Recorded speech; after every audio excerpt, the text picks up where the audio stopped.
Frank Warren, great to see you, sir. And you, young man? How are you?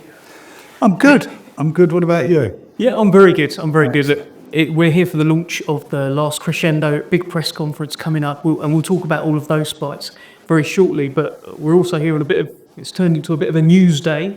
Your immediate kind of reaction to Tyson Fury announcing his retirement on social media? God bless him. That makes him happy. I'm absolutely delighted for him. That's how he feels, and I want him to be. I want him to have peace of mind and to enjoy his life. He's been a great ambassador. He's been a great servant of British boxing, world boxing. He's been involved in some of the most amazing fights of the 21st century, bar none. Real good quality one. Never been in a boring fight, certainly since his second coming. It's just been amazing, and I just want him to be happy. You know, he's a successful author. He's had 2 books that go to #1. He's a series on Netflix, which was a huge success. Everything he does is successful, and you know, he had those 2 amazing fights with Usyk, fag paper in them as, you know, close fight, both of them close fights, and I'm delighted for him. If that's what he wants to do, I support him wholeheartedly. As a fan of Tyson Fury myself, along with millions out there, I hope it's not true. I would like to see him fight again. Are you expecting this to be the case, that he will retire? Because he's retired before. As a fan of Tyson Fury, and I have a lot of fondness for him, I don't hope to see him fight again if he doesn't want to fight again. If he is happy, that's how it should be. He's very wealthy. What's he want to take more punches for if he doesn't need to? You know, this is a tough business, especially at the top end of it. And he's going out. He's not like he's a washed-up fighter. He's somebody, you know, who's struggled or whatever. He's going out at the very top. You mentioned in that video something about Dick Turpin wore a mask. What do you think that's reference to? Is that him aggrieved with the Usyk scores still? What? You have to ask it. Well, hopefully I'll get the chance to ask him. But I'm sure you will. Listen, how will we look back on Tyson Fury if that is the case? That he's one, you know, like he's number 1, number 2, or one, you know, evenly the best heavyweight of his generation, out of him and Usyk. And, you know, the pair of them, they've been amazing, and Tyson's been amazing. He's up there with all the greats of the past. He's shown what he's about. Look, just think about the fights he's been in. Think about how he got off the floor. He's shown that courage, that strength, you know, that drive that he's got to succeed. You look at that, how many times he's done that.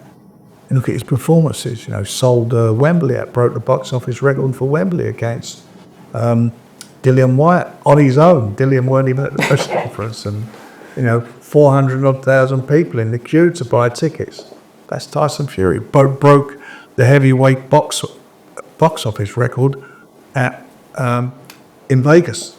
He broke the record. That's what he is. All those things he's done. He's been a success story, and he's a really good guy. And as I say, I'm very fond of him. And I just hope and I believe he gets some peace of mind. He's got a great family. Family all very, you know, they're very close family. He's got 7 children. Enjoy life. That's what he's got to do, is enjoy life. Don't worry about anything. Enjoy your life. Have you spoken to it? No, it happened whilst we were here doing all these different interviews. Will you be speaking to him tonight? Of course I'll speak to him, but I don't want to talk to him about his decision or anything. That's his decision. But I will speak. I know what I'm going to say to him. And I just, as I say, I really want him to be a happy person.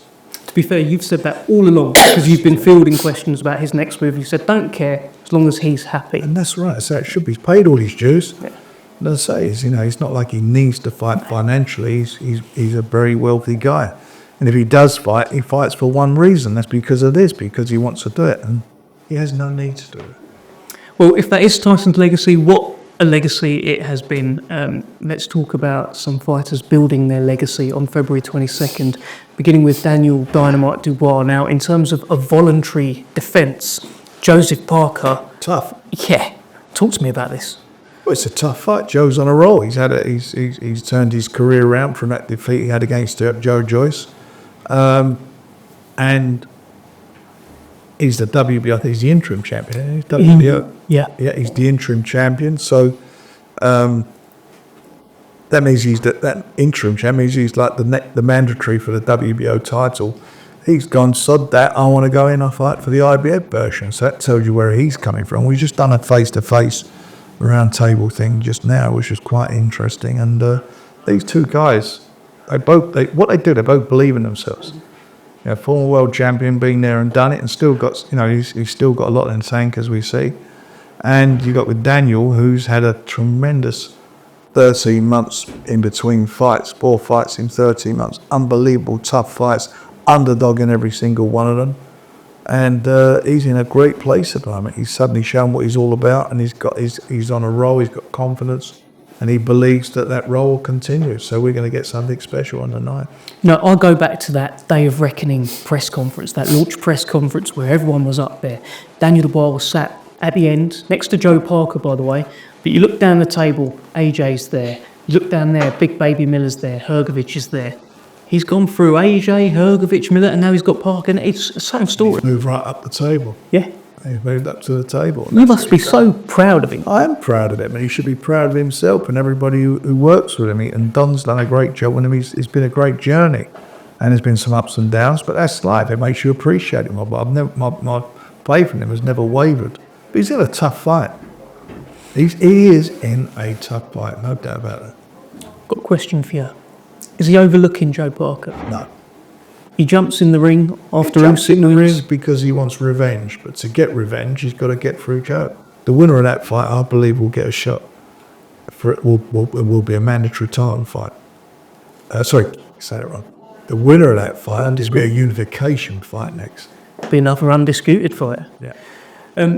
Look, Daniel got a little bit of slack for jumping in on Usyk, but I look at it from the other side. Go look at, over the years, I can think of so many fighters who challenge people out immediately after. There's nothing unusual. Yeah. And I hear what they're saying, and there's times I don't, you don't agree with it. But you know what? It is what it is. It happened. It's done.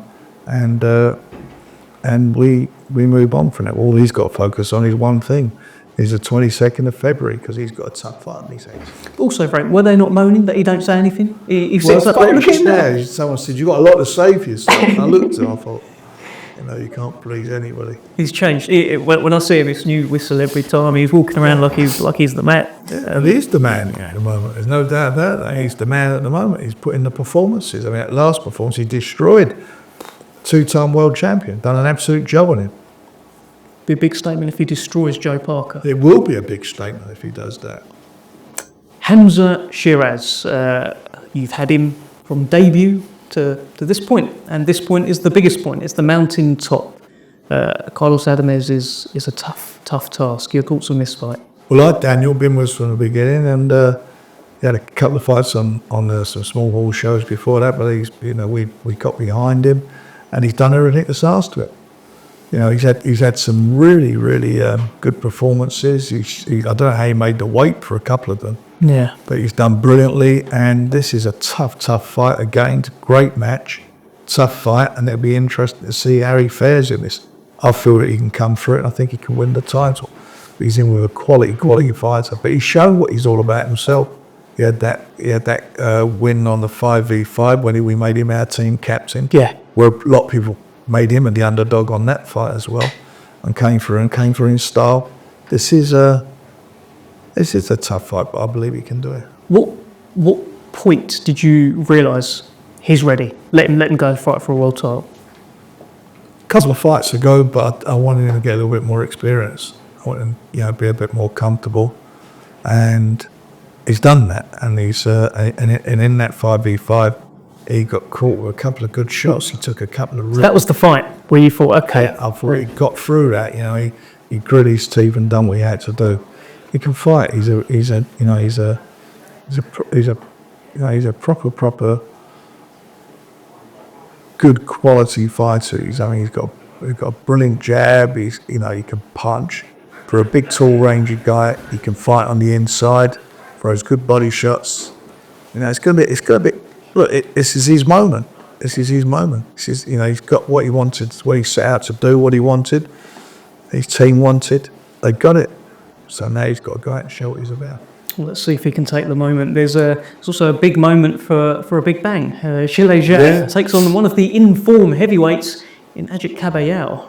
Cabel is a very good fighter. Don't you worry about that. A very good fighter, as is Big Bang, and a lovely guy. You know that's is a quality fight, and it's one of those fights where the winner's going to go on and the loser's going to have a rocky road back to get back. So there's a lot on the line for both of them. But it's going to be It's going to be a great fight. That's a WBC interim title as well. Correct. So there's like a queue forming around these titles. I know, and the good thing about it is that you've got unless his next fight Usyk is a unification fight, he's going to have to some mandatories, and most of their guys are in a position to fight. What a time! Can you remember such a time in the heavyweight division? No, the heavyweight division has been really lively. We had one good fight after another, and quality fights, exciting fights, and we certainly got two there on the 22nd.